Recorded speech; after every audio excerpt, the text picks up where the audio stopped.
It's the George Plaster Show. 30 years of the best sports talk in Middle Tennessee, featuring Tennessee Radio Hall of Famer George Plaster, Tennessee Sports Hall of Fame coach Watson Brown, and young guns Billy Derrick and Michael Cindric. And now, here's your host, George Plaster.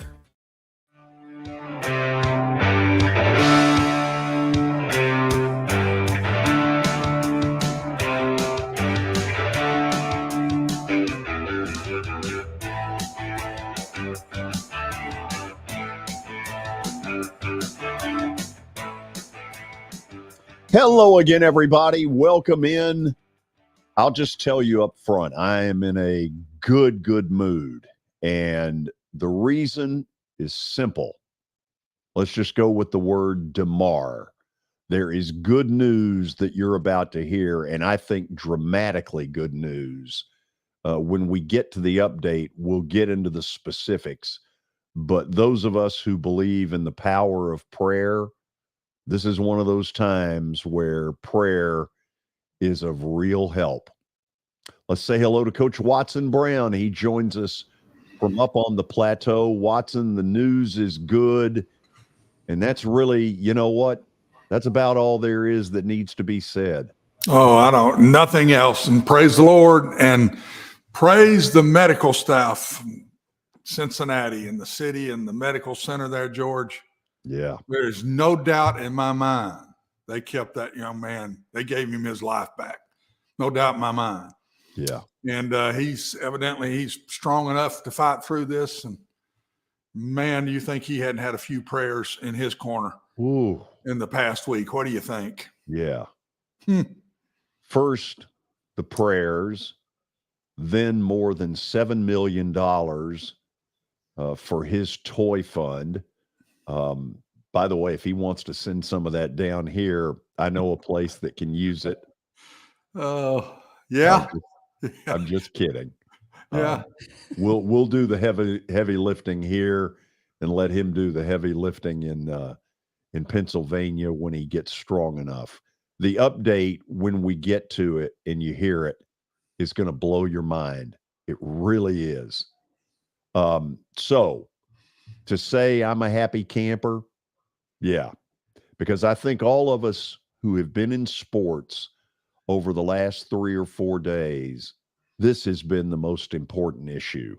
Not Georgia TCU, not whether that game gets replayed, but that this young man has a chance, and it sounds like he really does. To me, it's not even apples and oranges. It's not game. This is a total different deal. And thank goodness our country wouldn't let anybody not let that be first.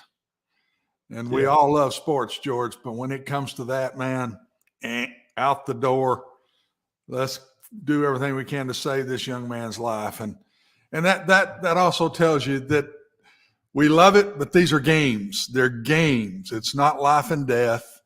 And we probably make it too much life and death. I've seen you do it with the Braves at different times. I'll tell you that.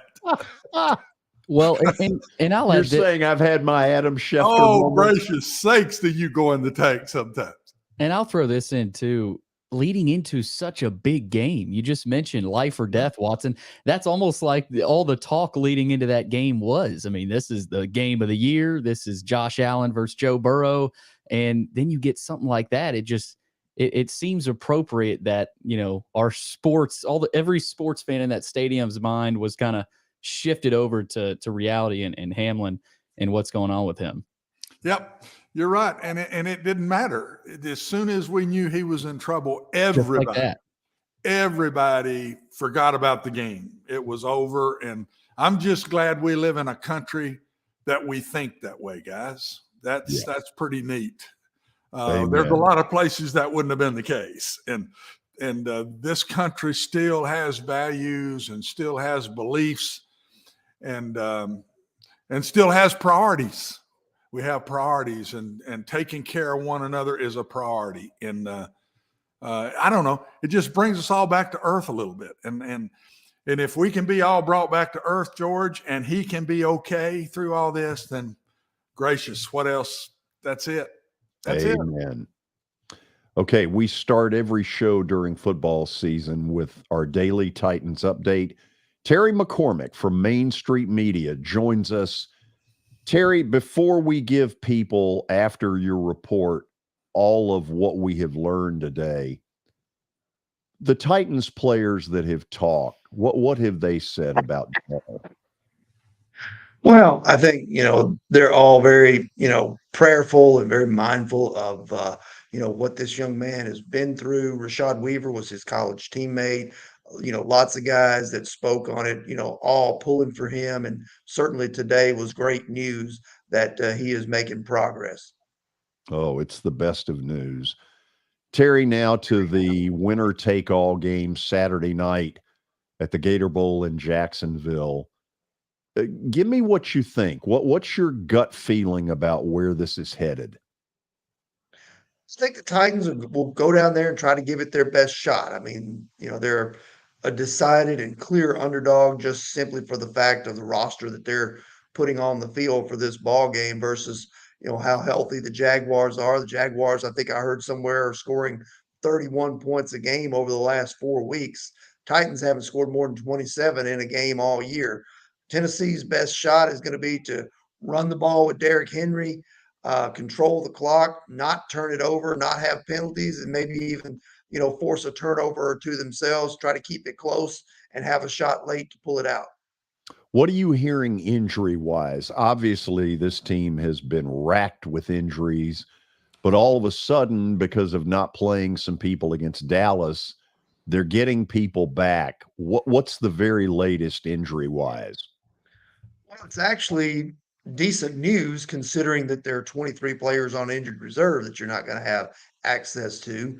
But the only guy who's been ruled out for this game is backup cornerback Devontae Smith, who probably would have played only on special teams anyway. Traylon Burks is on the injury report. He sat out practice today with a groin injury, but Mike Vrabel seems to think he'll be okay. They may get Amani Hooker back. They may get Christian Fulton back. They're going to get Simmons and Autry back on the defense. Derrick Henry, given the week off to rest, he's going to be ready to go. So all in all, the injury report doesn't look nearly as bad as it has been over the past 5 or 6 weeks, or really, for the whole season for that matter.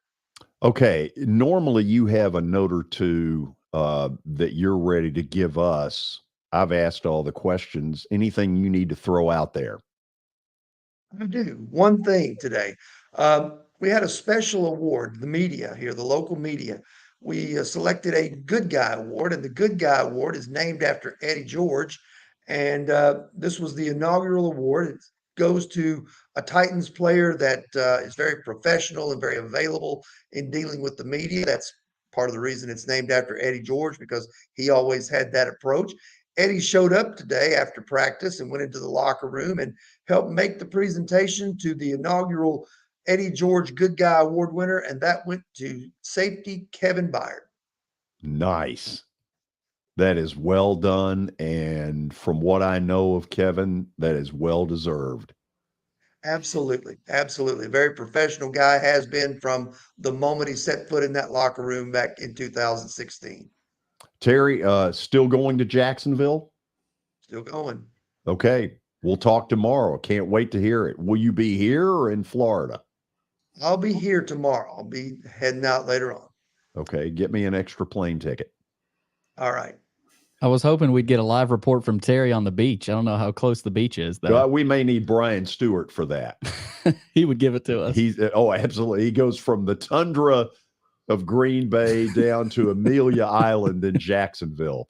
Terry, we'll talk tomorrow. All right. You can call me and I'll be on like number 16 at Sawgrass. It sounds rough. Take Watson with you. You're right. That's Terry McCormick from Main Street Media, and that is his daily Titans update. And it's been brought to you by Hit After Hit, the official shirt provider of the Plaster and Friends Celebrity Bowling Night. Give them a call at 615-399-2287. That's 615-399-2287. Also check them out online at hitafterhitonline.com. CFB.com. Easy enough, George. It says the word online at the end of that. So yeah.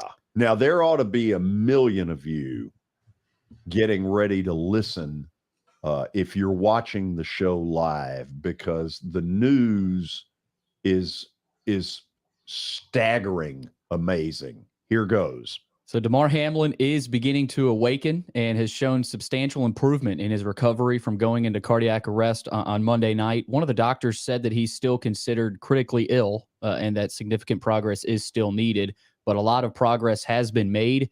And George, this was my favorite part. Watson, I'm sure you heard about it. He asked one of the doctors whether the Bills won the game or not, and a doctor responded, "The answer is yes, Damar, you won the game of life." So pretty heavy stuff there. And that really says it all about his condition right now. Obviously there's still steps to be made by him though, but that is so good. Watson, I've still got this dream that somehow at some point, somebody, I'm guessing a family member, will say to him, "We got something we need to tell you. America cared so much about you that $2,500 fund now has over $7 million in it for you to figure out how to do good." I think it's already been told to him. There's no doubt in my mind it's already been told to him. See, I would love to say, I realize we can't go in there with cameras right now, but man, that would be a dream to see the look on his face when he first, whether he now knows it or not, he's going to know it soon. Yeah. And I'd love to be a fly on the wall for that. Yep. No doubt. That's the tearjerker move. That's the tearjerker scene in the movie. You think? That is probably going to be made about this. So again, we'll continue to keep track of Damar Hamlin and his status. Speaking of the status of Chris Beard over at Texas, they have fired Beard while he faces a felony domestic violence charge after the incident back in December involving his fiance. He had 5 years left on a 7-year deal that includes a provision he could be fired for cause if he was charged with a felony, and that ended up happening, of course. So, man, they were a team. This is a bad story. They were a top 5 team. Yeah. And all of a sudden, it's going downhill. Yeah, it's a bad story. I mean, he went to Texas. This was the job he wanted. This is just a bad story, period. Yep. And all those contracts, Billy, I've never had one that didn't have that in it. So that's normal in all contracts. And I'd seen where I guess his girlfriend had gone back on some of the things that were said but it wasn't enough. It wasn't enough. I figured that's what would end up happening. And you just can't do that, guys. No, you don't get second chances in those ways. And I'm not sure that you ever do deserve a second chance in that. And I'm not one to ever say you don't deserve second chances, George, in a lot of ways. But that one, man, you start doing things to ladies and men doing things to ladies like that. That one's hard to take now. Yeah. It's a bad story, period. Yep. Well, let's get to a better story here. The 2023. We need a better story. Yeah. Pro Football Hall of Fame finalists have been unveiled. 15 modern era finalists for the class of 2023. Dwight Freeney, Joe Thomas, Darrell Rivas, some of the names in there. Torrey Holt, Reggie Wayne. You got a lot of really good players in this modern era finalist list. There's a really good list on CBSSports.com. So, George, that's another piece. I mean, you look at some of these names: Dwight Freeney, Rondé Barber. Oh, I mean, there are a bunch of them. Watson, I'm going to single one out because an island was named after him. Darrell Rivas.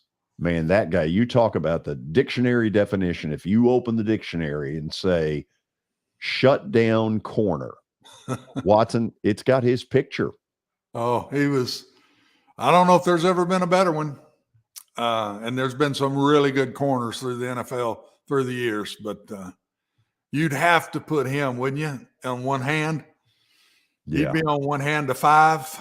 I don't think there's any doubt about it. And I don't think there'd be any argument over that. No, it's pretty good stuff.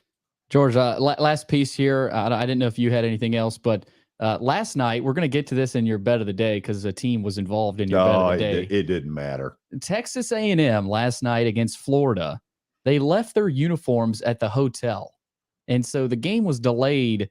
I'm not sure of how long it was, but Florida was just in the gym shooting around. A&M went to the hotel, got their uniforms, came back, and beat Florida. So we'll get into that with your bet of the day. But Watson, has anything like that ever happened to you? I mean, obviously you can't. It's harder probably to forget a whole football team's uniforms. But No, I don't think it's ever happened to me. I have heard of it happening before, though. And then we've all had a day where we brought the wrong uniform, where we were both in dark jerseys, and you had to deal with that. It doesn't work. I had one in a game. I'll tell this one because it's a very positive story real quick. And I know we got to go, but we're playing East Carolina in one of the years. I'm going to say late 90s, early 2000s at UAB. And one of my kids goes down and, he's not knocked out, but he goes down and they're concerned. So they cut his jersey off and put the neck brace on him, take him out, take him to the ambulance. He was fine as far as talking to him, moving everything, take him to the hospital, probably takes an hour and a half or so. He comes back and plays in the game. We have to take off one of our guys' jerseys that's there. I think his number was 21. He put a 44 on him. First thing he does is go out to return a punt. He returns a punt 80 yards for a touchdown, and it's the winning score of the game. Oh, wow. This is a story about a jersey that – the bad thing is he can show it to his children someday and all that. He's in the wrong number, so they're going to say, Daddy, that wasn't you. You wore 21. That's a great how about that story for a good ending? That's a heck of a story. It is. His Rodriguez Brooks. That was the young man's name. I remember it like it's yesterday. He went flying by me, returning that punt. And I said, go figure, guys. I don't know. Hey, Watson, I got a piece of news for you. What's that? Okay. After the break, Lee Fowler is going to join us. But I'm not convinced that Lee technically is any better than you and me because I see Carol right now. She's waving to us. What I believe she's setting everything up, right? Carroll is the one propping his butt up, which I always thought, going back to Memphis State days, I always thought it was that way. We will confirm it after the break. We've got some good college basketball talk coming, but you know what? If it's not that good, we'll bring Carol Fowler on because I'll guarantee you she knows what's going on. Stick around.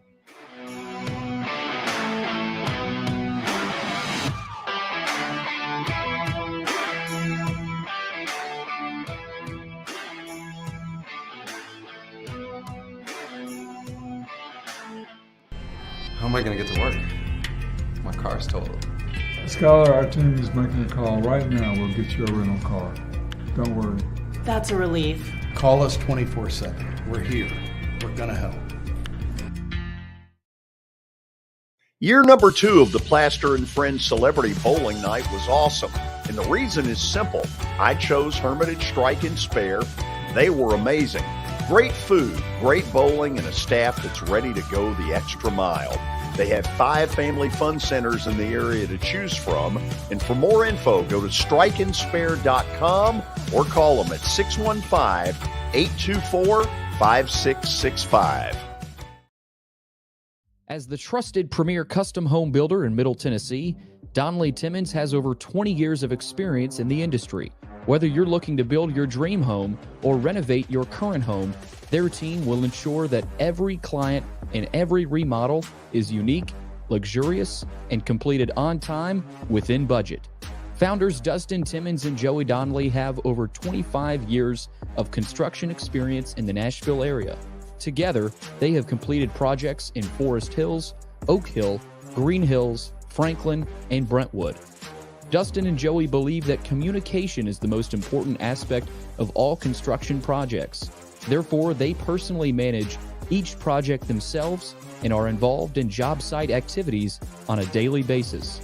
Their commitment to quality and integrity has earned them an outstanding reputation among their clients. Contact them to set an appointment for a free consultation or to view some of their completed projects. Give them a call at 615-456-7983 or log on to DonleyTimmons.com.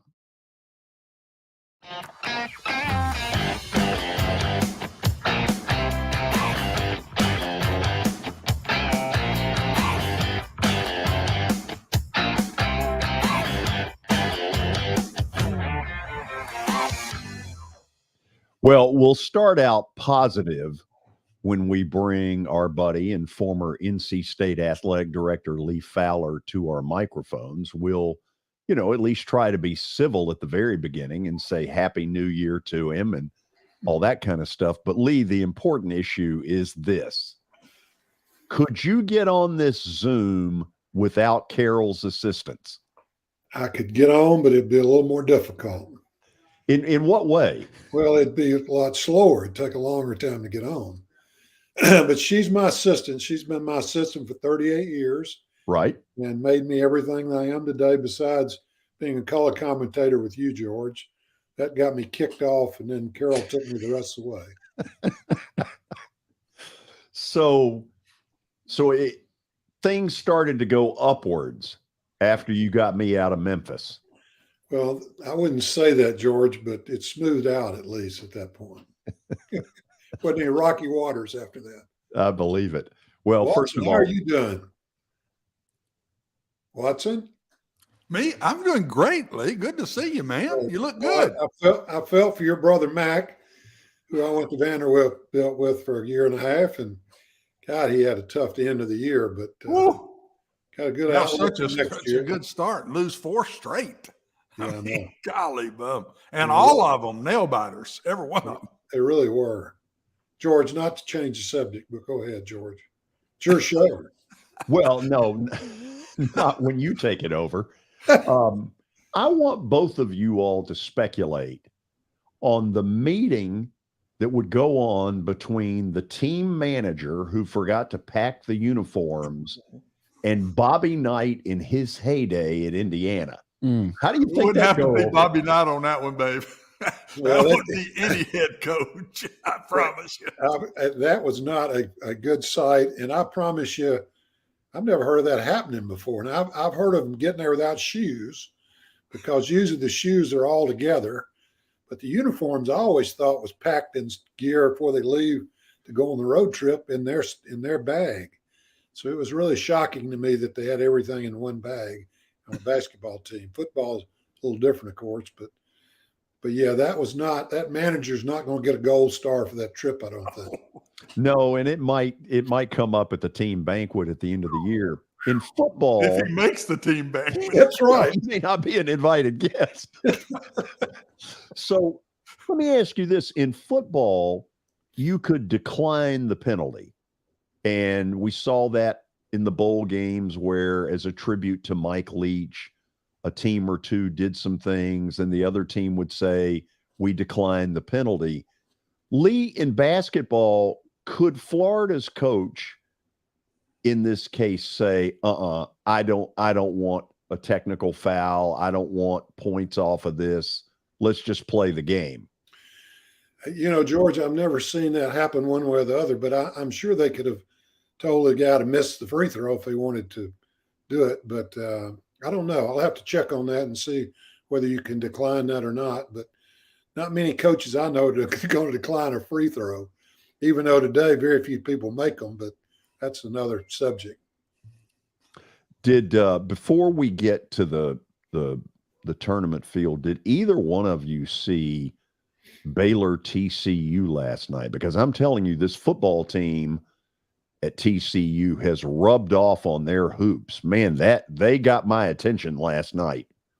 Well, they've been getting better ever since the coach went there from Pittsburgh. I mean, Jamie Dixon.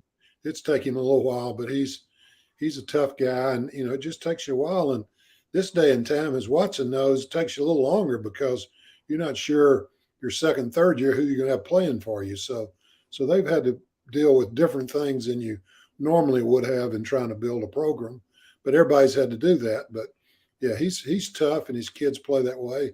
He kind of reminds me the same way that Huggy at Cincinnati, Coach Huggins. I mean, they're going to play every game. They're not going to not show up because they got worse thing meeting them in the locker room after the game than they do on the court from the opponent. So I think they're taking on his personality, and he's really a good coach and a tough guy.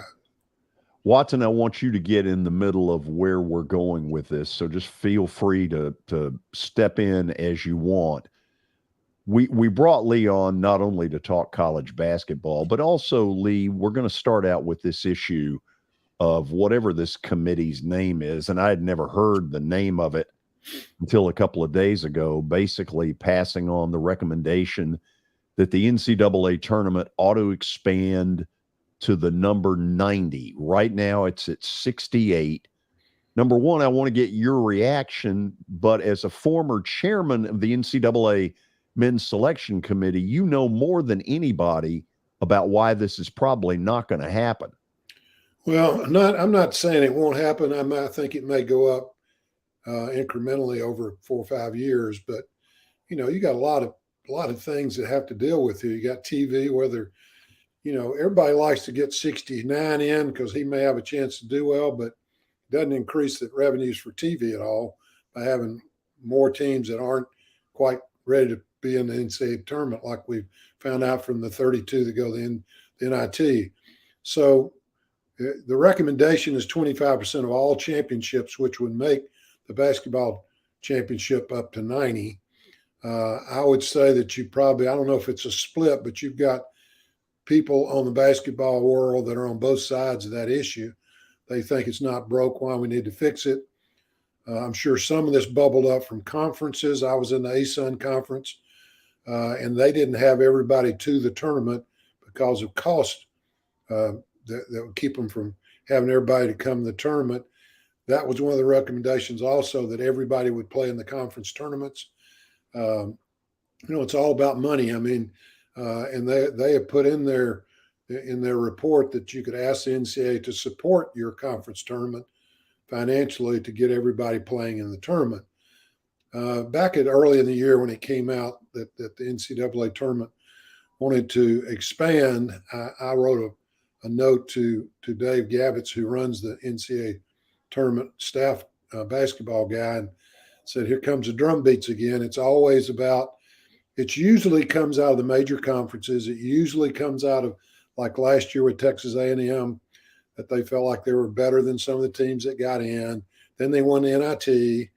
And so, does that prove that they should have been in the tournament? I don't know if it does or not, but that's where the groundswell is. And of course, the smaller conferences would love more than one in. But if you expand it to 90, I'm not sure the small conferences are going to get any more percentage in than they're getting now. They may get a few more teams in. So I think there'll be people on both sides of this. It's a great tournament. The CBS, the people on the broadcast right, along with TNT and TBS, and those people like it because it's every game's really a great game, and you start diluting it with more teams that aren't capable of getting into it, then I'm not sure that does anything for the tournament financially. But you got to remember, this was recommended by Congress, George, that they needed to decentralize, and they need to get the committees on the sports running things, more involvement of student athletes, which they're putting on all these committees. So it's going to change. Just how much is it going to change with the sacred cow that feeds all the money into the rest of the championships remains to be seen, because if you hurt men's basketball, you have trouble with the revenue and the money it takes to run the rest of them. Plus, as Watson knows, football's on the outside anyway. They're doing their own thing with the football, but they're also talking about, and Watson may talk about this, they're talking about letting people into Division I without meeting some of the qualifications that you had to meet, and get more people into those divisions. So that splits the money up even more. So there's a lot going on. What will end up in the end, I think there'll be a decentralization. We got a new president who's not been from academics. He played basketball, I think, at Harvard or somewhere. So it'll be interesting to see where it comes. The good news, most of these committees were made up of people on campus, and I always think that better things come out of those kind of committees than if you're dealing with things that don't deal with it on a day-to-day basis. Watson, step in on this. Lee, one of the things that I've heard as an argument, and I get you to comment on it because I got a feeling about it, is the much higher percentage of football teams go to the postseason than percentage of basketball teams get to go in postseason. I personally don't think that's a good enough argument, and I'm wanting to knock down football. I don't like these 6 and 6s playing in that first week in front of nobody. And I mean, all those games were in front of nobody. You may not feel that way. I do as a coach and then being an AD. And I never went 6 and 6 to where I was left out at 7 and 5 something in my years. And so how do you feel about that as a saying that the percentages are much lower in basketball and getting in over the football? Well, I've heard that for years. I mean, they're celebrating the football team. They're going to bowl, and we had a 20-win season, didn't go to the NCAA tournament. Yeah. So we look like we got a bad program.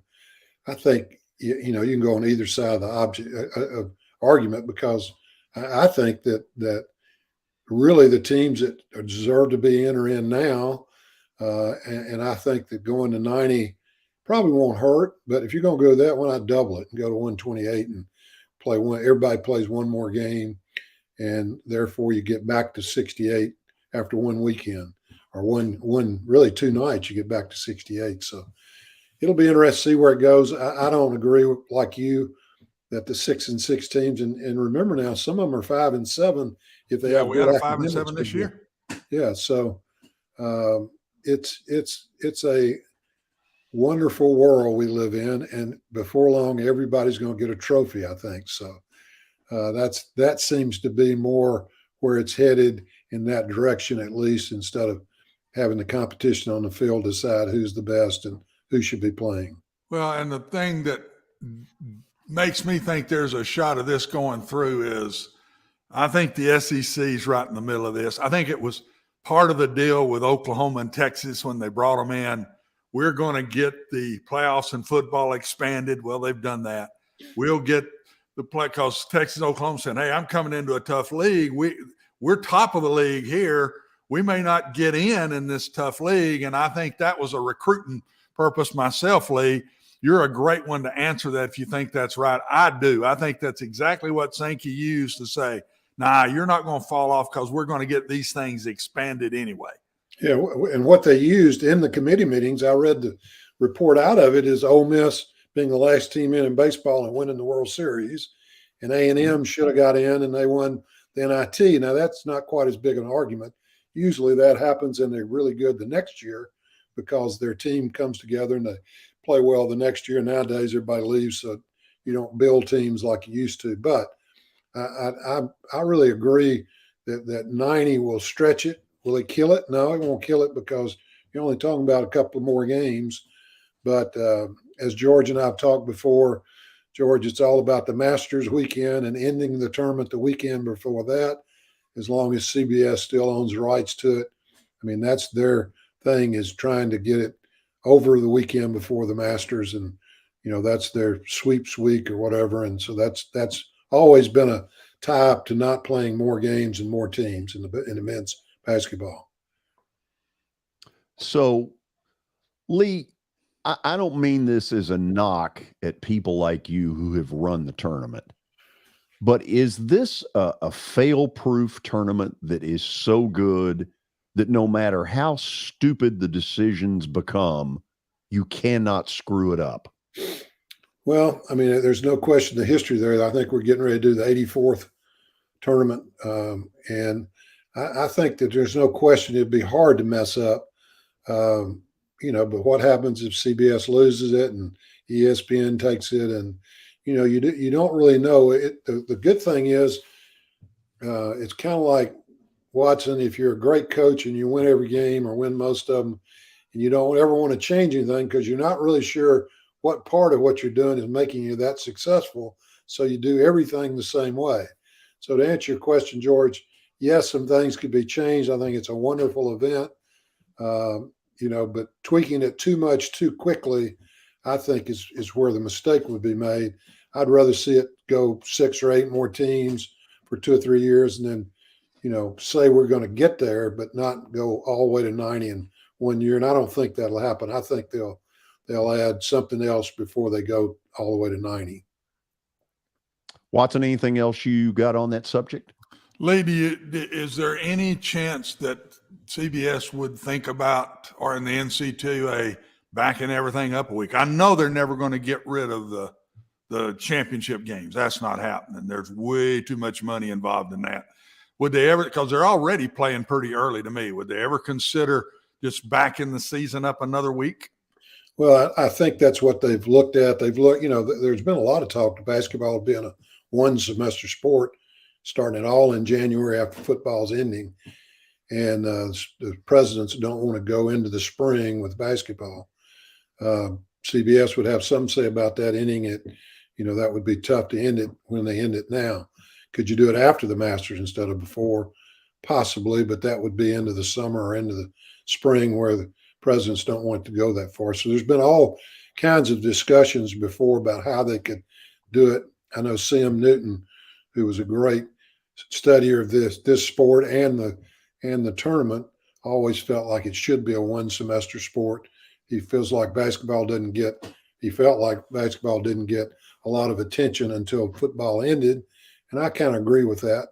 And then now all the conference games start after football's winding down. So it's all interesting conversation.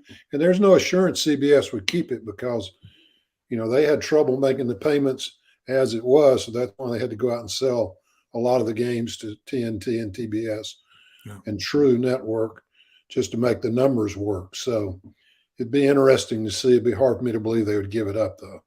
Can you name one program on True TV? No. I can. NC2A basketball. Yeah. Well done. Hey, and better than that, where is True TV on your channel? You got to look. It's in the 1430s. It's 242 on mine. I remember it for basketball. Yeah. George, Impractical Jokers. I don't know if you've ever heard of that show. Is on there. That's more of a show that people my age watch. I thought you were talking about our show, Billy. Billy, thank you for your help. When we need you, we'll ask for it. George. No, I'm just George, kidding. you talk about Carol getting me on. What would you do if you showed up and he wasn't there? Oh, hell, this thing wouldn't be on the air. I know. Believe me, it wouldn't be on the air. But the beauty of mine, Lee, everybody knows. I mean, it's not like this is some big revelation. Okay? It's the pay, I'm sure. No question. Yeah, it really is. Why don't we let's put Lee in the deep freeze for a commercial break. We'll bring him back up in just a moment and actually talk some real hoops that are going on. Watson, let's you and I do a little bit of talk about Jody Jones Dentistry, and that's a business that is near and dear to you. Oh, it really is, George. The family, as I've said a bunch of times, Doug and Lucy, Jody's mom and dad are like brother and sister to me, and we've been friends. And Brenda, my wife, for a long, long time, and as I've said before, I know Jody, and I hope he's not listening, but I know Jody since he came up to my kneecaps. And as he's grown, went through DCA, really good football player, good student, goes to Vanderbilt, makes himself into a really good football player and a good student. And when I heard that, as he said to me while I was at Vanderbilt, I think I want to be a dentist. That wasn't in doubt in my mind. Went for it, a great practice. From having that great practice, building the facility that he has now, I haven't seen a dental office that's anything any nicer than this one. He's just first class, and I'm very proud of him. But he comes from good stock. He was, as I say all the time, George, he's a victim of a really good environment. And I love it. But he took well advantage of it. And if you need a dentist, this is where you need to go. And here's where you need to go with it. He's got this beautiful office that is spectacular at 55 Music Square East. If you want to make an appointment, you dial him up at 615-259-5100. Lee Fowler is in the on-deck circle and will show you Joe Lunardi's bracketology. Is it a little ridiculously early? Of course it is. Stay tuned.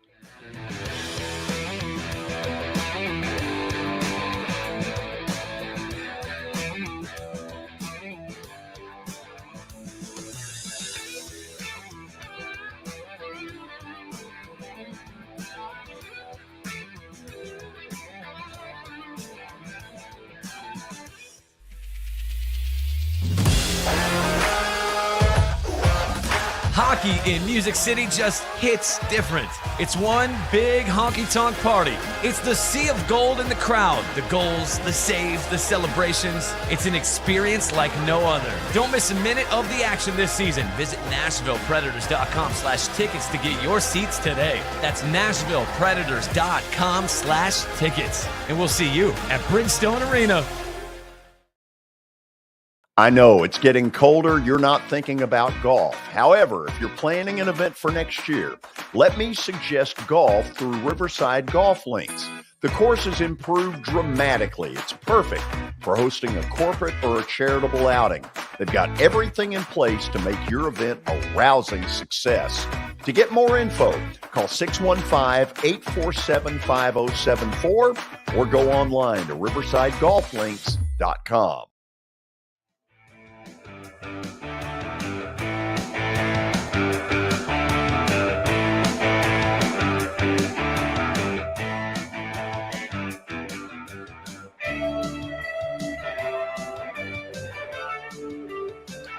We're chatting with a former head of the NCAA men's basketball selection committee. That would be the one and only Lee Fowler, who joins us on the show.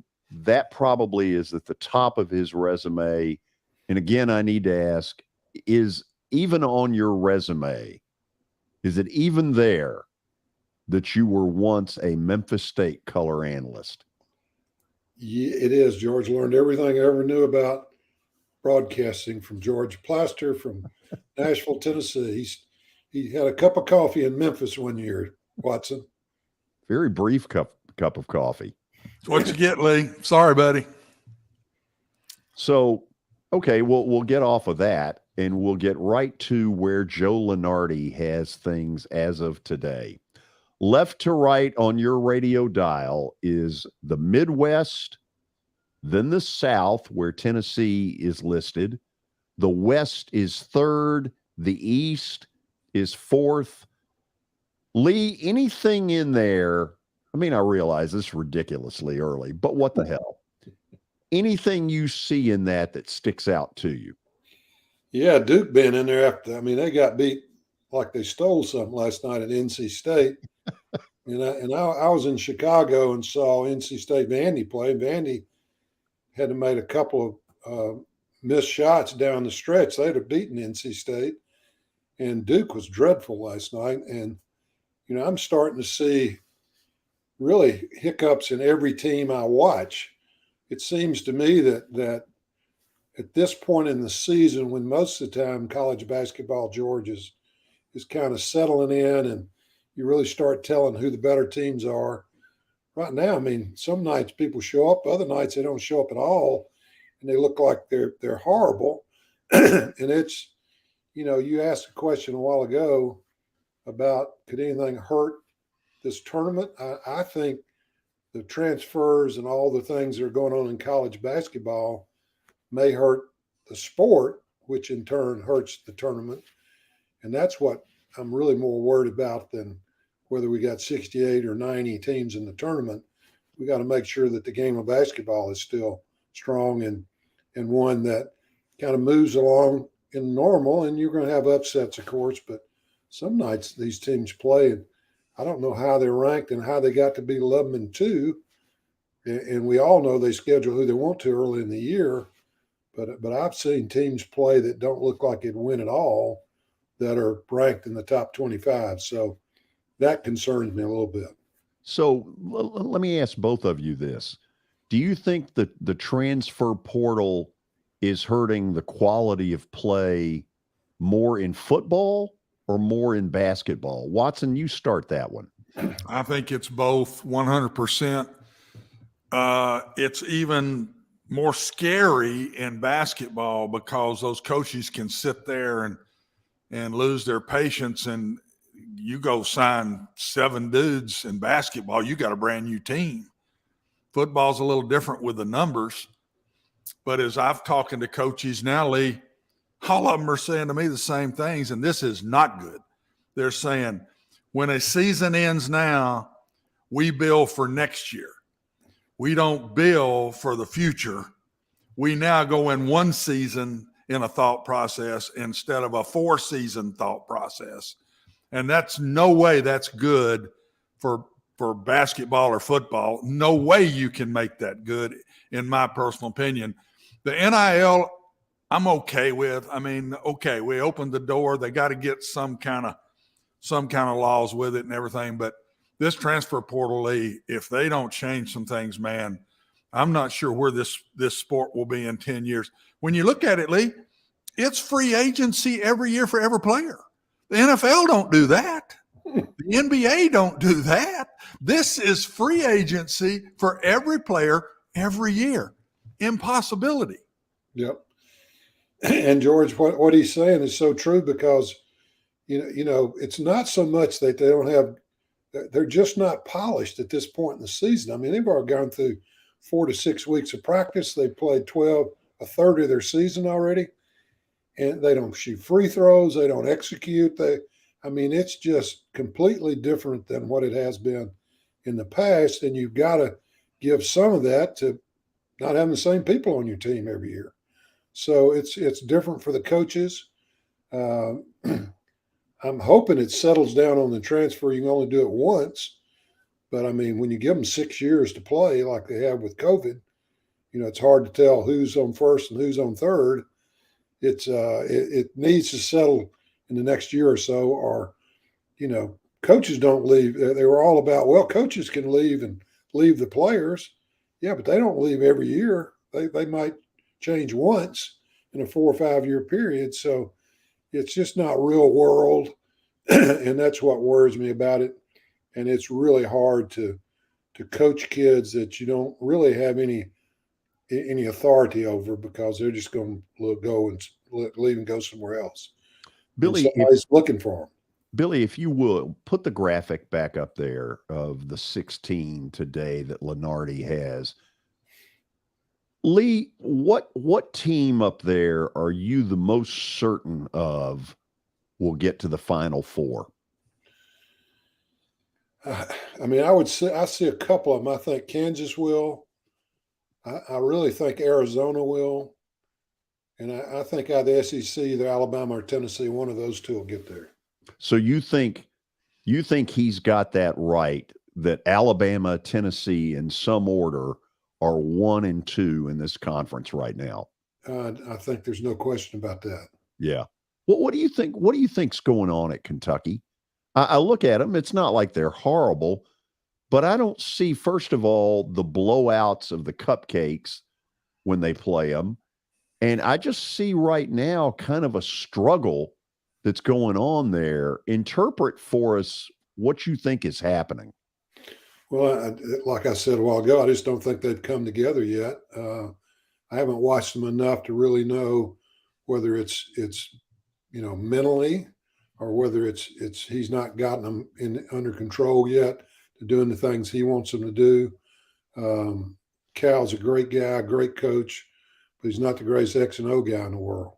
So in close games, he's not always going to come out on top.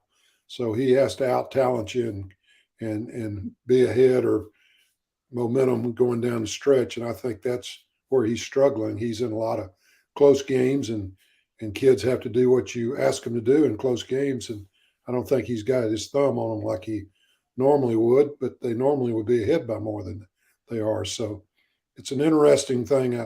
When we talk later in the year, I'm going to watch them. I'll see them play a couple of times, and I just think that sometimes you have great players but don't have a great team, and that may be where he is at this point. Watson, what do you got for Lee? Lee, I really like Tennessee. I mean, if they just start shooting just a little bit better, look out now. I mean, this isn't just a deep tournament team. This is a team that could win it all. I like this team better than anyone I think I've seen him have so far. And when they shoot well, it's like nobody can even stay close to them. Now, when they don't shoot well, it's a toss-up game. If they start shooting better, and I see guys that can shoot, so if they just start that a little bit more, man, you're talking about somebody that plays defense and gets after you. He won't leave one on the floor, Lee, that ain't laying it out there. If there's a coach in basketball, he can spot them anywhere. And if he sees one loafing somewhere, he's out, and I love every minute of it. Yeah. And, I think at the end of the year that wears on him a little bit. I probably I does. always felt like that he beats him up a lot. and I think that's what hurts in the end. If you have a bad shooting night, you can lose because there'll be other people that can defend you and rebound and do the thing he does, especially the top 8 or 10 teams in the country. So it'll be really interesting to see he in Alabama, he in Arkansas play some teams that are very athletic that will get after him full court also. So, I think the length of the year sometimes gets him. I think he's a great coach, a great guy. Couldn't have a better coach anywhere. I tried to hire him once, and he stayed at Texas. He's going to win. Now, he hadn't done real well in the tournaments yet, and maybe this will be the year because I, like you, he is doing the things these other teams aren't doing.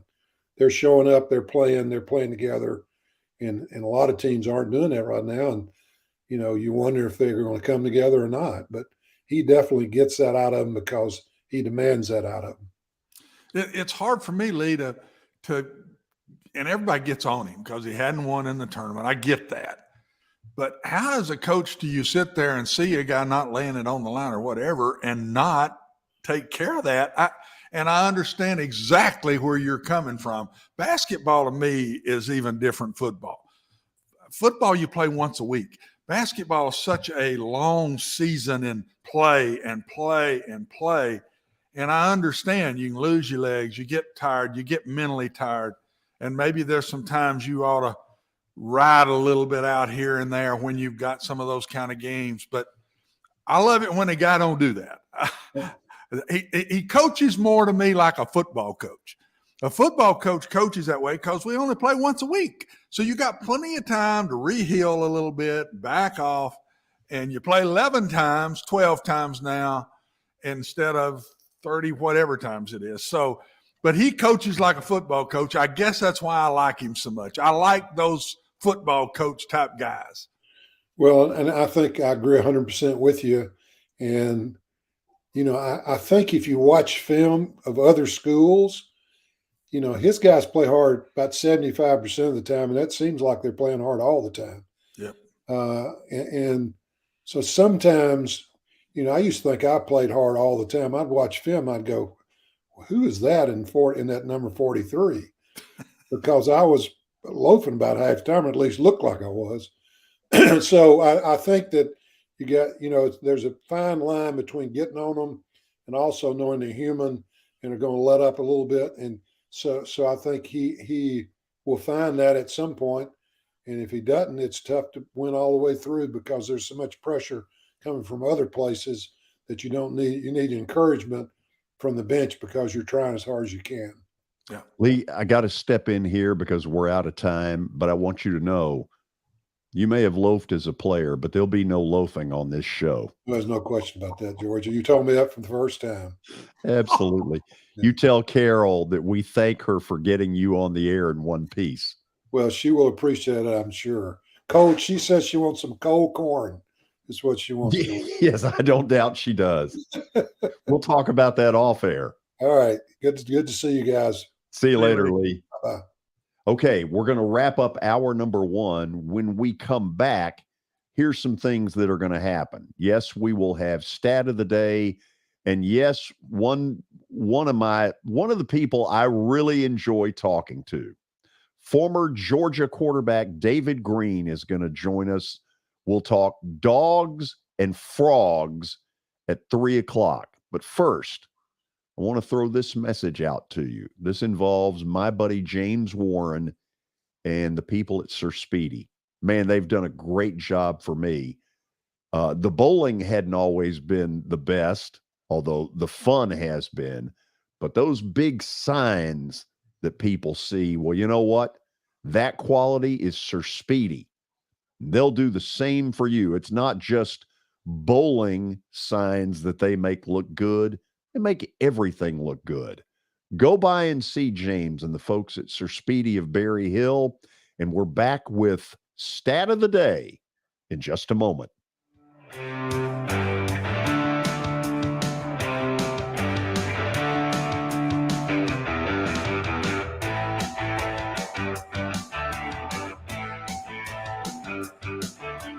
Hey, thank you for meeting with me today. The insurance company has made an offer. Already? How? They've offered you the entire policy. Thank you, Blair. You're so welcome.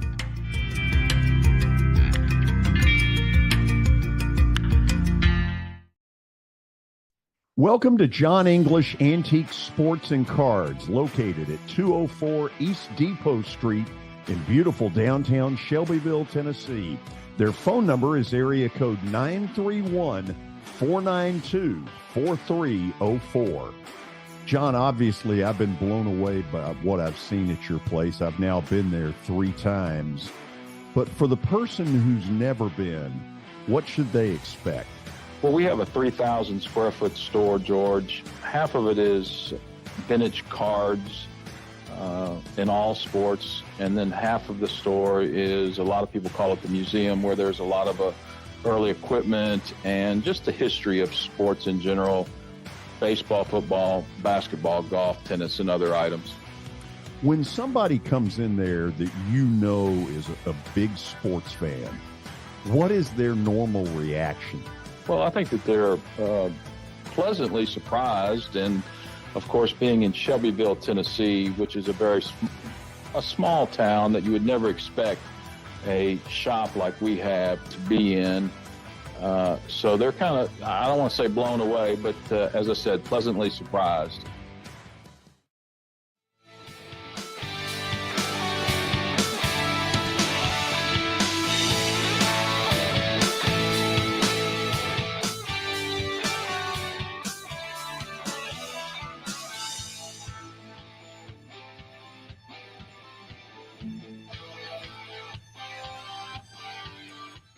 Welcome back into the George Plaster Show. It's now time for Stat of the Day, brought to you by John English Antique Sports and Cards in Shelbyville, Tennessee. They're located on 204 East Depot Street. They're open Tuesdays through Fridays from noon to 5, and also Saturdays from 10 a.m. to 5. Give them a call at 931-492-4304. That's 931-492-4304. All right, let's check out what Michael's got for us today. Yesterday was a solid production yesterday on the Stat of the Day. Let's see what we've got today. Who is the only NFL wide receiver to ever start his career with 9 straight 1,000-yard receiving seasons? And he is a current player. Okay, just do not gong us the way you did yesterday. I didn't appreciate that. Yeah, you didn't like that, did you? No, go ahead and hit it one time. I know it makes you feel good. Yeah, whatever. Same to you. More motivation to get this right, George. Watson, if we struggle with this, you and I are going to have a tad bit of conversation. You know what we're going to do if we struggle? What are we going to do? We're just going to bring David Greene on and make him try and play this game with us. I see him laughing in the background down toward the Atlanta area. Okay. 9 straight 1,000-yard receiving seasons. Of course, when you're playing 16, 17 games, it's not what it used to be. It's basically 60, 65 yards a game. So, Watson, let me start with you. Give me a name that's popping into your head. I hadn't hit one in my mind just yet. 9 means he's been in the league a long time. Yeah. Right? So this is an older player. He'd be toward the end of his time. And nothing, let me say this, nothing right off the bat is hitting me. Is Hill from Kansas City and now with the Dolphins? Would he be one? Tyreek Hill? Yeah. Okay, let's just put him in there for consideration. That's a good one. You know, I'm going to give you a crazy one. He's been around a while. Adam Thielen. Oh boy, that got some excitement going. And my pen has stopped writing. That's not a help. I'd have to put him in the pile. Yeah, I would. Adam Thielen. Yeah. Yeah. What about Devontae Adams? You know what? I'm going to say that you and I lean to that. But you know what? Let's put Bulldog David in here and make him try to get this. David, how are you? I'm doing good, although I'm pretty stumped as well. Yeah. I get Devontae hey guys, Adams. what about what's the kid's name at Tampa? Mike Evans. Mike Evans. Mike Evans has played a long time. 9 years. The 9 years is the thing that's stumping me. I think Me too. Devontae That's a Adams long time. is the answer unless he has not been in the league 9 years. That's a Yeah, long same. time. Let's go with Devontae Adams. Oh, no. You got it.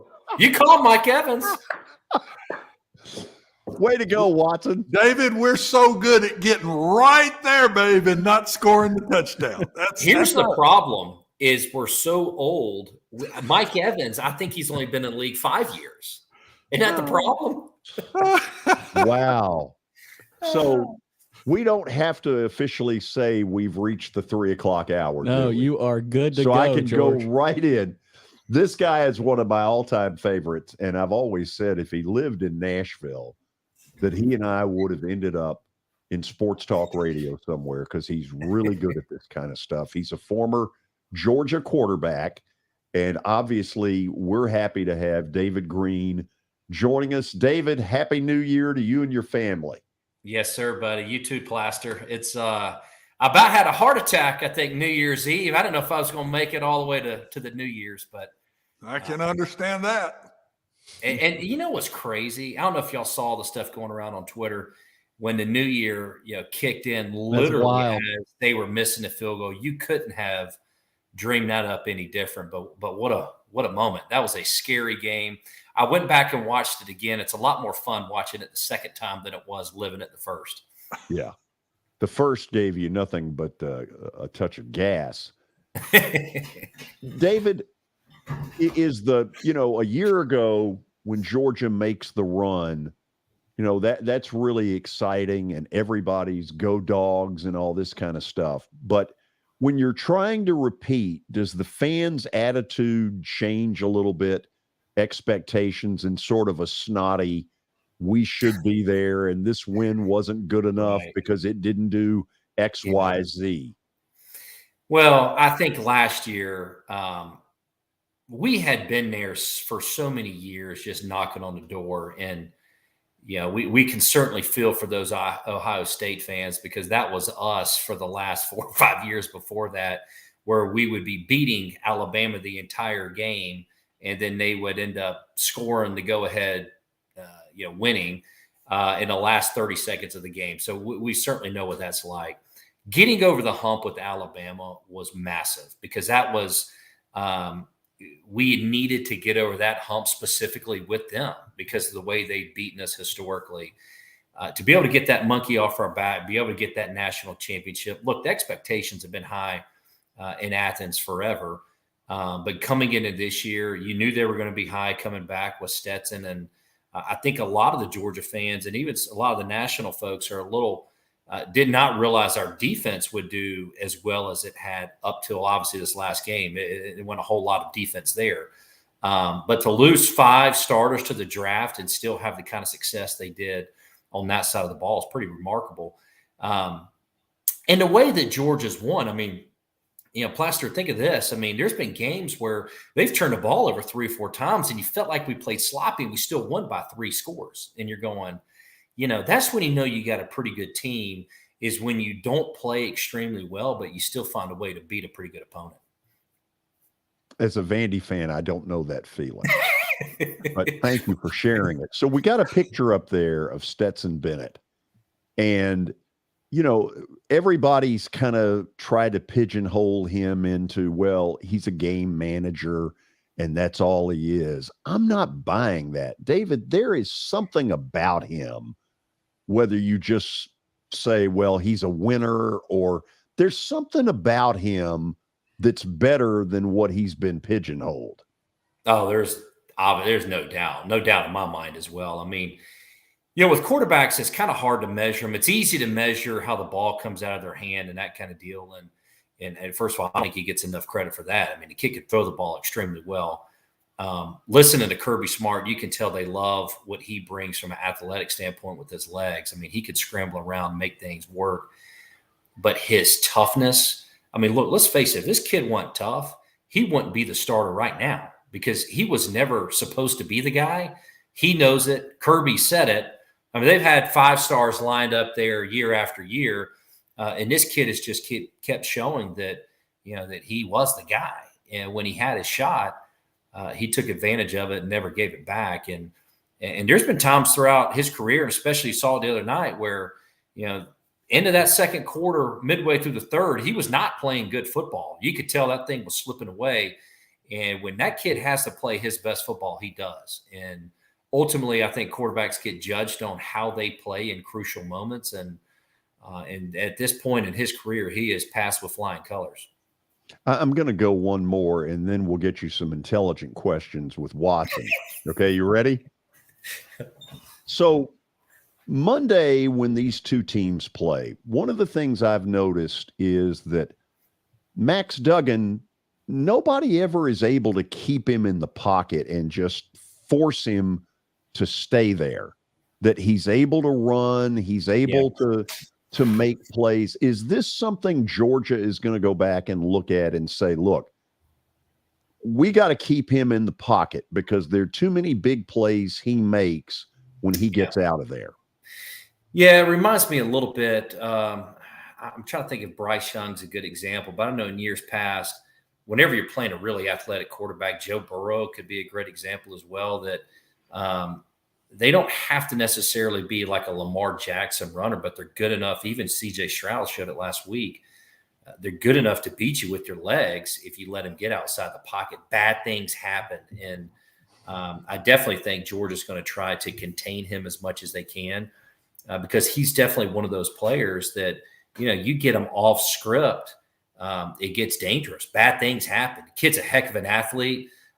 You can tell just by watching him that the kid's hungry. He plays hard. He loves his brothers.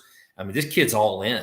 And one thing I can guarantee you about TCU, it doesn't matter what the score is in that game. These kids they're going to fight. They believe in who they are. You can tell they believe they've got an identity, and they're playing extremely good football right now. So got a lot of respect for them. I've only seen them play a little bit. I think a lot of people, when they see the name TCU, they just naturally think, oh, these guys aren't going to be that much. Well, certainly they showed Michigan what they're all about, and they absolutely got after the Wolverines. Now to the better questions. Watson, say hello to David Greene. David, thanks for coming on. Neat having you this week with the game at the end of the week. Being an old quarterback myself and coaching them for 40-plus years, I don't think people understand, and you will, when quarterbacks start poorly, a bunch of them don't end positively. They stay poorly. Sure. And it's just a whole lot of them do that. Yeah. Stetson has been one of those guys, and if he didn't prove it the other night, he started, I thought, very poorly. He looked nervous. I thought he left – his eyes left where he's looking too quickly, and he'd start jumping around and looking somewhere else. And we both know when that head starts doing that, you're in trouble. And yet he gets to the fourth quarter, and he's played in my opinion, one of his probably poorest games of the whole year, and yet plays maybe his best game in the fourth quarter. And David, those 3 throws in a row, I don't think he's getting near the credit for, man. That throw to the tight end over the middle, that's a BB hole that ball went through. Yeah, the throw down the middle is a very hard throw to make when you're sliding one way and he lets that ball go. He's sliding slightly to his left, and he's got to hit that seam between that 2 deep. And that one's on the money. And I mean, on the money. And then that corner route at the end, he had people all around him. David, I thought that was 3 fantastic throws. To tell me he's not a great thrower, a great thrower can't make those plays. You can't make them. And so he won that football game at the end. And on a night where he just didn't have it early, he looked nervous to me, and he wanted to win so bad, I guess. But talk about that a little bit, because we have been quarterbacks and understand it is hard to turn it around when you go near 3 quarters and you're not playing great football. It's very hard. Momentum is a very, very difficult thing to turn around in the middle of a football game. And if you've ever gone into a game you weren't fully ready for what you were up against, you can't find it in a game. And as hard as you want to dig down deep, you got to show up ready to go, or else you're in trouble. The one thing that's interesting with Stetson, in my opinion, is it seems like throughout his career, and I've seen it this year, where throughout a game he can slide a long way, one way or the other. I felt like the start of this game, he really started out hot. I think he was 10 of 11. Yeah, he did start. But right there in the second quarter, when they started that 2-minute drive at the end of the second quarter, and he almost threw an interception all the way through the third quarter. And you saw, I think, what I saw watching on TV in the third quarter, he made some throws and they put that camera up on him and he kind of looked panicky, like this thing is slipping away here. And he could feel it and he was pressing. But I think there's sometimes something said when your back's against the wall, you no longer have that worry feeling, because it's like, dadgummit, it's just a willpower. And this kid at times almost feel like loses his concentration in the game, maybe for a series or 2. He showed it in the SEC championship. He played phenomenal in the SEC championship, but there was a series where he catches a ball and he's just throwing a ball, not even a yard downfield, and he skips it at the guy's feet on the side. And we've seen the kind of throws he can make. And it's like every once in a while, it's just like a lapse in concentration, I feel like, maybe with him. But buddy, when it's time to go and he's got to get it on his drive, he's going to make it happen. I actually had that confidence when he stepped into the huddle for that last drive, because you could see it in his eyes. He didn't have that panicky look he just had 30 minutes before that. Mm-hmm. He looks like it's go time. And he's hungry. He wants it. You can see the emotion after these games, how much it means to him. And he just figures out a way to do it. It's hard to measure, to put your finger on it, but he just kind of has that it factor. Yeah. David, my concern for Georgia has been the last 2 games. They haven't rushed the passer near as consistent well. On certain plays, they rush it really well, but it seems like when they're rushing 4, and I know the competition is picked up, but they don't seem to be rushing the passers well to me, and they've really struggled with pass defense. I mean, really struggled in the last 2 weeks. What do you see? Is it correctable? What do they need to do a little different in your eyes? If I have a question mark in the game to stop TCU, that's it right there, is stopping the pass of TCU with Duggan sliding around and making big plays, just like the LSU kid did and just like the kid for Ohio State did the other night. Yeah, the interesting thing about Georgia's defense is right when you think you kind of got them figured out, they just slip out the side and do something totally different. A great example was last year going into the SEC championship game. I thought Georgia was 2 touchdowns better than Alabama last year. Defense had played phenomenal all year long. And then we get into the SEC championship, and Bryce Young essentially did exactly what C.J. Stroud just did. We look winded. We got no pass pro, so we couldn't get to the quarterback. We couldn't guard anybody. After the SEC championship game last year, I felt like, well, we don't have a chance. I mean, there's no sense in watching the playoffs here.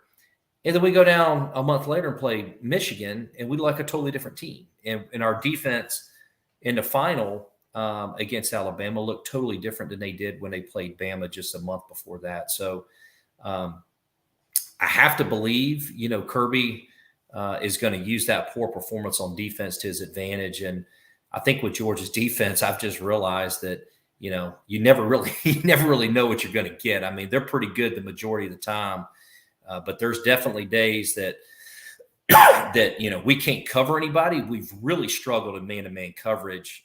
Ringo, although extremely talented guy, has really struggled here of late in man-to-man coverage. They've been targeting him. When we've dropped out and played zone, we haven't been able to get any pressure on the quarterback. And we've been playing some pretty good quarterbacks that can shred you. And so we've really struggled. Fortunately, we've had a good offense that could score 40-plus points a game as well to be able to win those. But hopefully TCU will not play as strong as Ohio State. And hopefully Georgia's defense is going to be better than it was last weekend. David, I want to leave you with this, okay? This won't shock you that this comes out of my mouth. Nothing does. I don't know Scott Howard very well. He's a very good announcer, and he has done a really good job, replacing a legend in Larry Munson. Can you imagine Munson calling last Saturday night? No. Look, Munson, even when I played, he would drive me nuts because I'm an optimistic guy. I really am. I mean, I'm a half glass full. If there's time on the clock, we can figure it out. And listen to Munson. Oh, here we go again. We hadn't won here in 20 years and all that kind of stuff. Munson. His glass was totally empty. It was totally empty. He would have, there's no telling what would have been coming out of his mouth. He wouldn't have given us a chance to come back and win that one. David, as I've told you, in his later years, he and my dad were very close.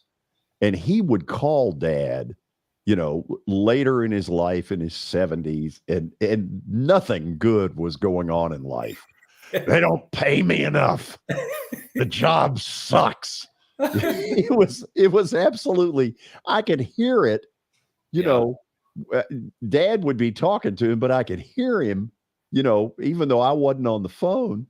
And his glass was always totally empty. And in his broadcast, he's one of the few people who could get away with that, but yet was beloved. It's amazing.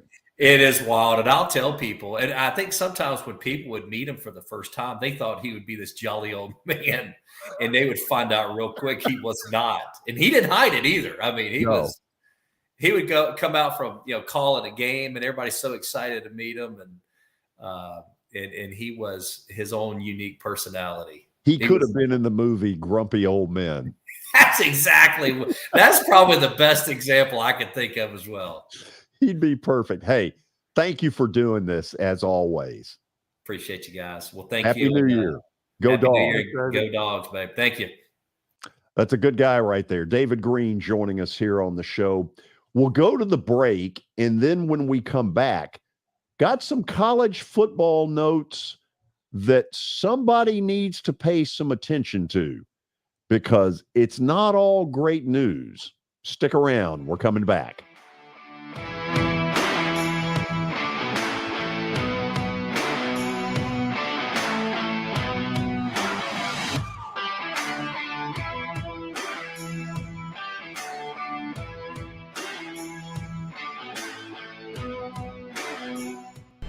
How am I going to get to work? My car's totaled. Skylar, our team is making a call right now. We'll get you a rental car. Don't worry. That's a relief. Call us 24/7. We're here. We're going to help. Year number 2 of the Plaster and Friends Celebrity Bowling Night was awesome. And the reason is simple. I chose Hermitage Strike and Spare. They were amazing. Great food, great bowling, and a staff that's ready to go the extra mile. They have 5 family fun centers in the area to choose from.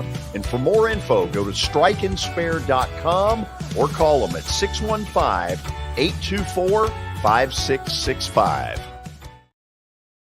As the trusted premier custom home builder in Middle Tennessee, Donnelly Timmons has over 20 years of experience in the industry.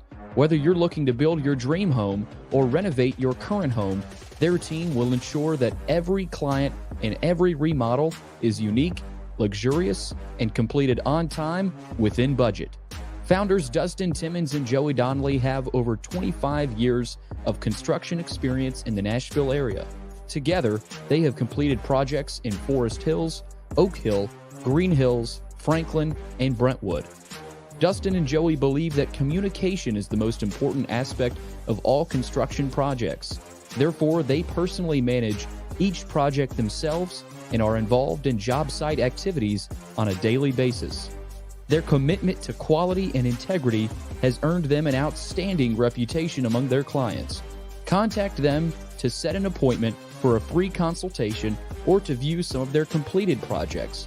Give them a call at 615-456-7983 or log on to DonnellyTimmons.com.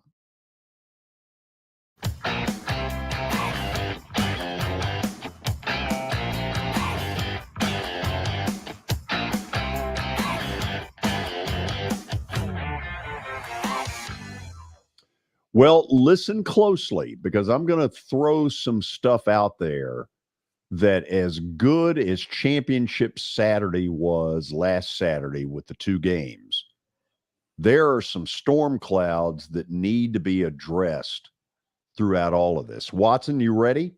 Yeah. Item number 1, the Rose Bowl, Penn State and Utah, drew the lowest TV rating in the history of the Rose Bowl, 10.2 million. In the past, that game has drawn well into the 20s, 20 million plus, down to 10.2.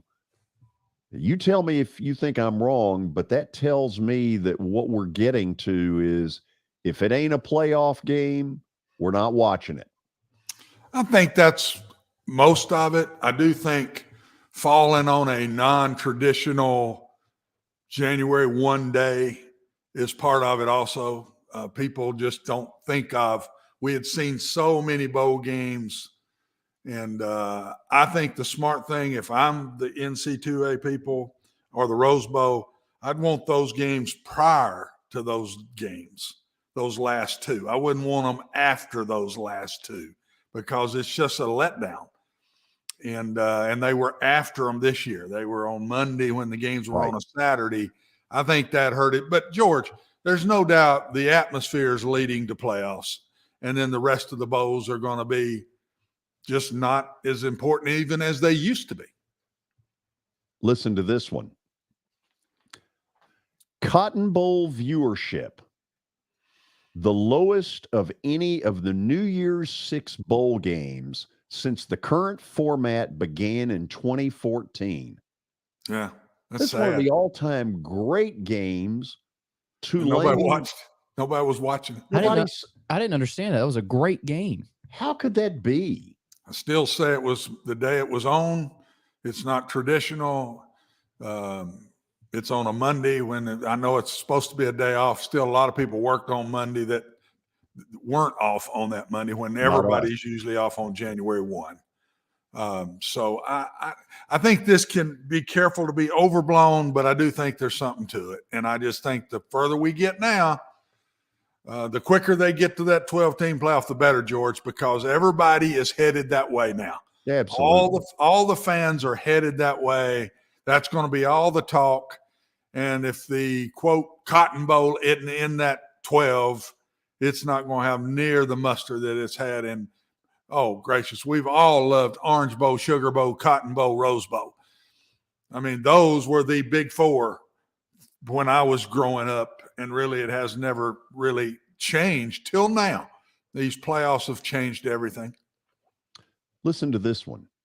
Now, some of this is eventually going to get to where I'm going with this. Georgia, Ohio State drew 22.4 million viewers.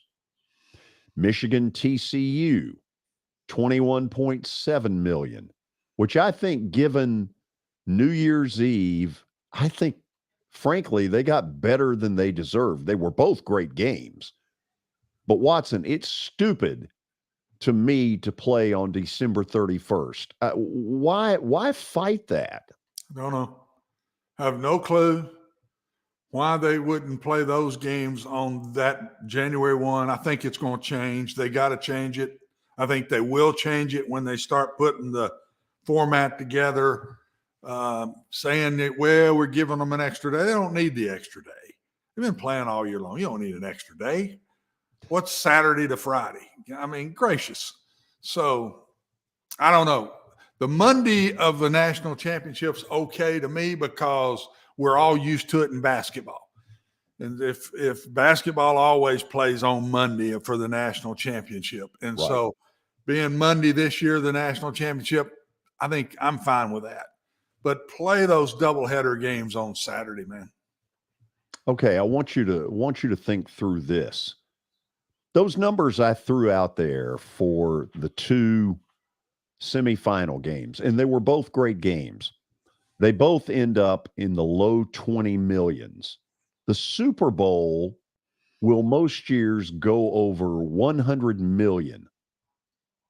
Are there truly 5 times more people out there that care about the Super Bowl than college football playoffs?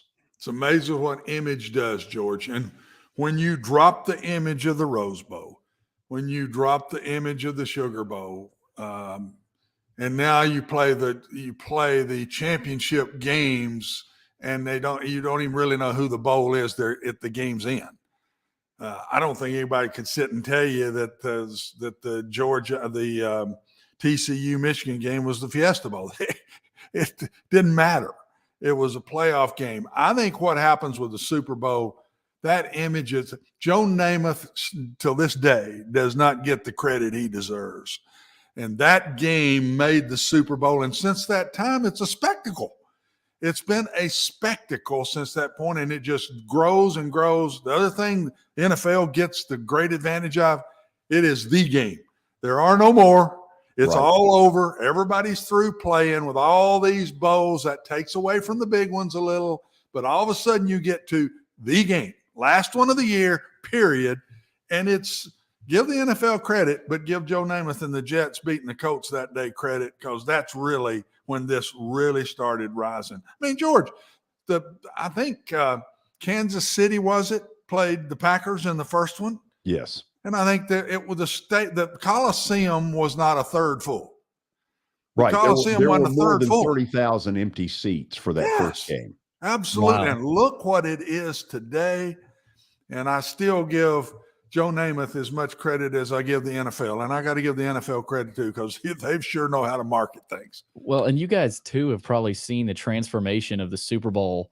I mean, in the early years, it was probably all about the game, but now it's about commercials. It's about the halftime show. I mean, Everything. They've done it. Give them credit. It's the whole. There weren't shebang. all that. There weren't all that when Joe beat the Colts that day. No, and in fact, think about this. I am old enough to remember that game. If I remember correctly, it was what year was that? 69. 69. That was my It was sophomore a year. 1 p.m. kickoff. Really? Oh, the NFL's done all kinds of stuff since the initial wave. Yeah, it was a day kickoff. It was Yeah. maybe 1 o'clock, something like that.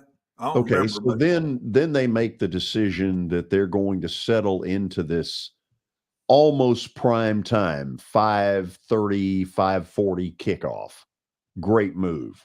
Mm-hmm. Okay, you brought up the commercials. That has become like a cottage industry.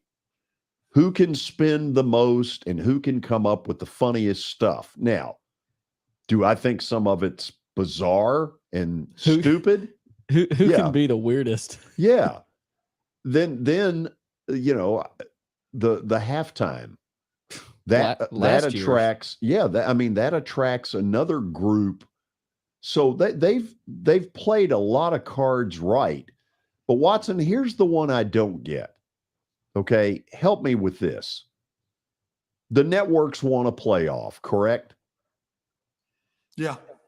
Okay. Yeah, sure they do. And they're willing to pony up because they know the numbers are out there. Even though these are nowhere near a Super Bowl, they're still damn good numbers. Yeah, very good. Okay. A lot of money made. A lot of money made. Could you not get everybody involved in a room? Let's make up a weekend here in the next couple of weekends, all the powers that matter, and come out and say, look, we're not going to wait a year. The networks want it now. We want it now. Screw it. We're doing it next year. Boy, I would. What is there really to stop it? Well, it's been some of these bowls, and I was going to say, George, if the Rose Bowl now don't get on board that it's time to do this, look at their own numbers. And they should be now begging to be part of this and have the semifinal game in Pasadena or the championship game in Pasadena, whatever it might be. These numbers right here showing the different ones that you just named. And the only one you didn't talk about was the Orange Bowl. And the Orange Bowl was the one before. Yes. And it's going to have higher numbers, I promise you, because it was before the semifinal games were. And it's time. You're dead on. It should even happen next year, if you ask me. This proves it. Everybody's ready for it. The numbers on that semifinals compared to these other bowl games, it's not anywhere close. They want to make more money quick now. Put that 12 teams out there, and you won't believe how well those games are watched. I'm talking about the first ones. I'm not just talking about the semifinals and the national championship. Okay, let me toss this out at you. David sort of brought it up. We all in sports have sort of, I'm not going to say thumbed our nose at TCU, but we've never put TCU in the Alabama, Georgia, Ohio State, Penn State. Oh, nice.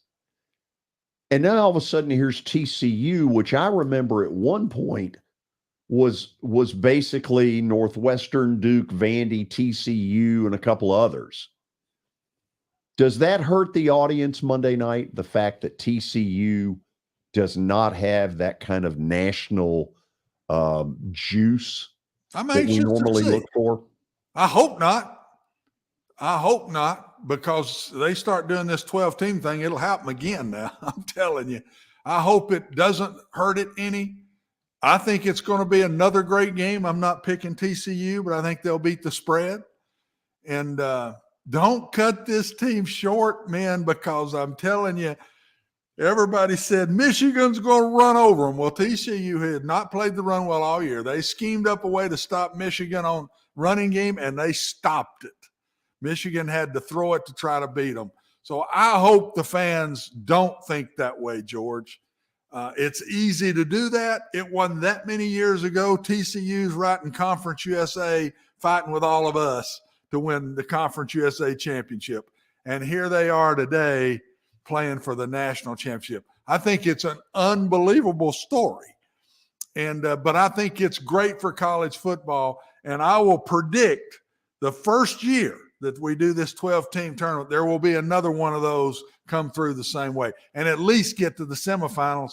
And I'm not sure one of those won't make it to the national championship. I'm with you, Watson. Tony talked about fresh blood, when he came on, and I think it may help the audience. The fact that TCU's in, their fan base has been incredible all year. I think it might end up helping it. I mean, I think fans everywhere, it's not Georgia, Alabama, or Georgia, Clemson. We got TCU. Let's watch the national title.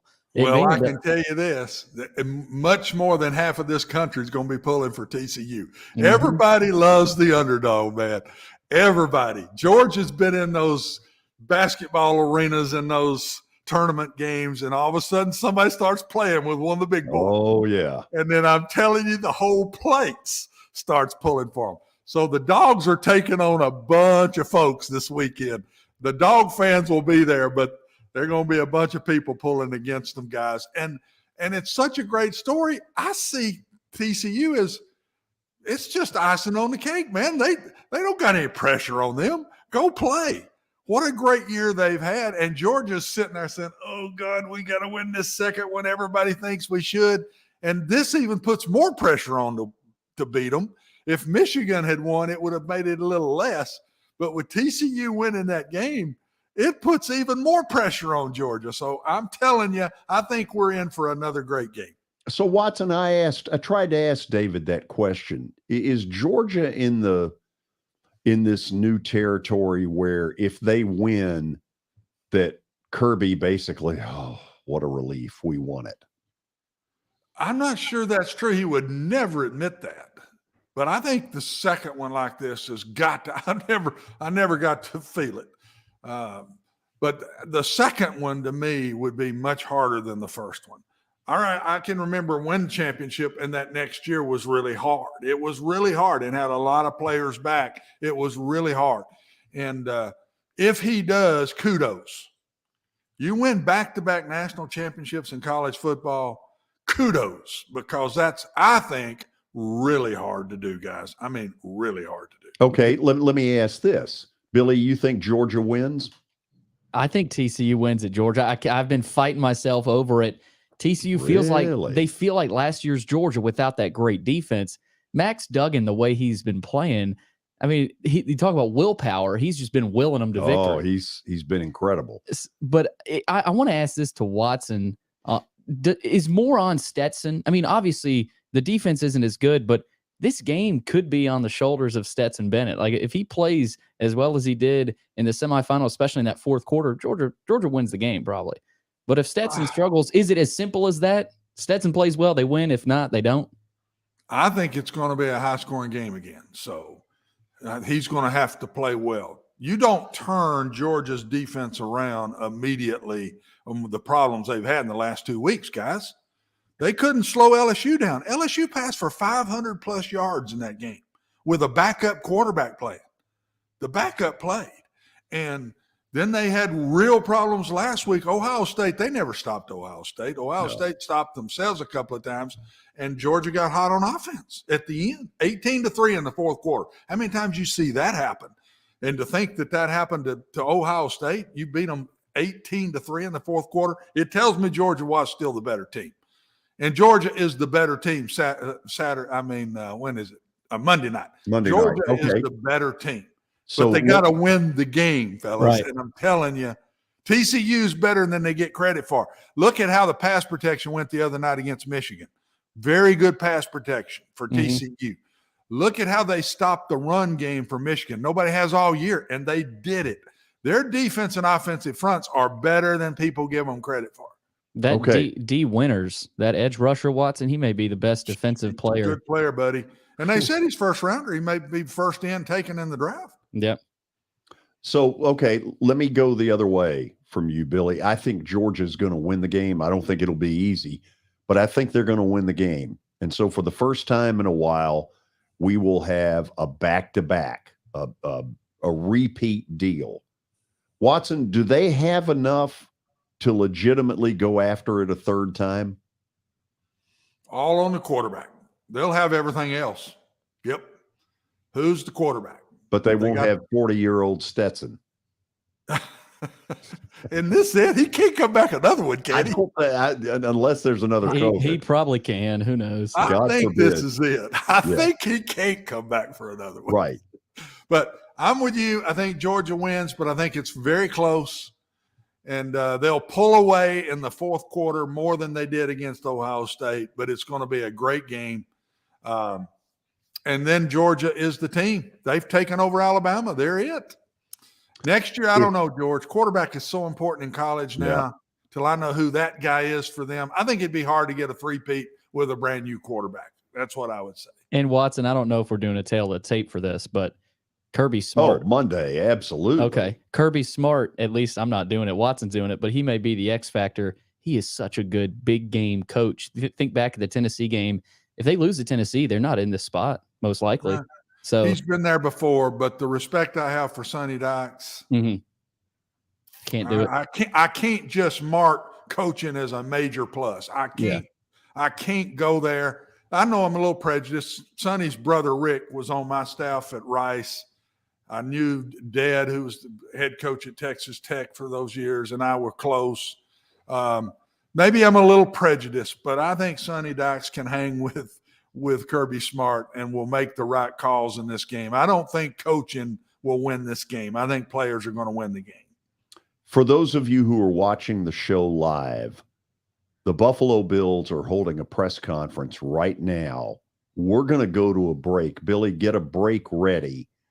We'll go to a plaster bet of the day, which is, of course, monumentally important. But even it is not as important as this press conference. So we will eavesdrop for about a minute or two and then tell you what we hear. Stick around. This is the George Plaster Show.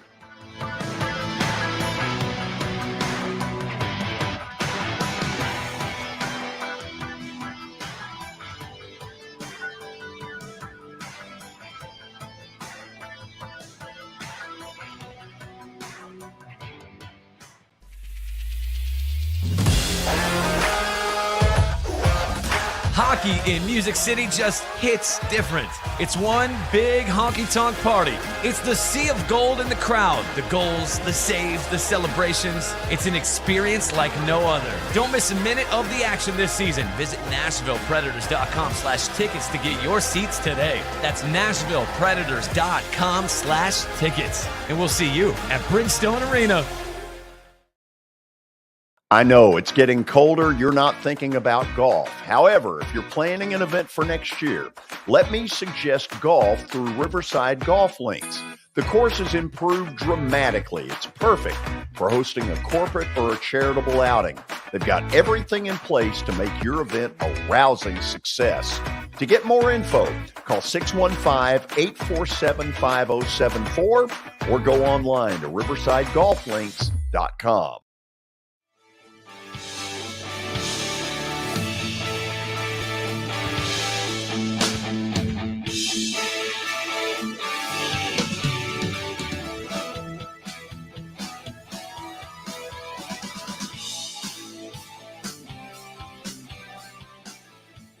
Welcome back in. Final segment of the George Plaster Show on this Thursday night. We've got Bet of the Day coming right up. It is brought to you by Bart Durham Injury Law. They are lawyers that you can trust. Give them a call at 615-242-9000. That's 615-242-9000. Or log on to their website. That's bartdurham.com.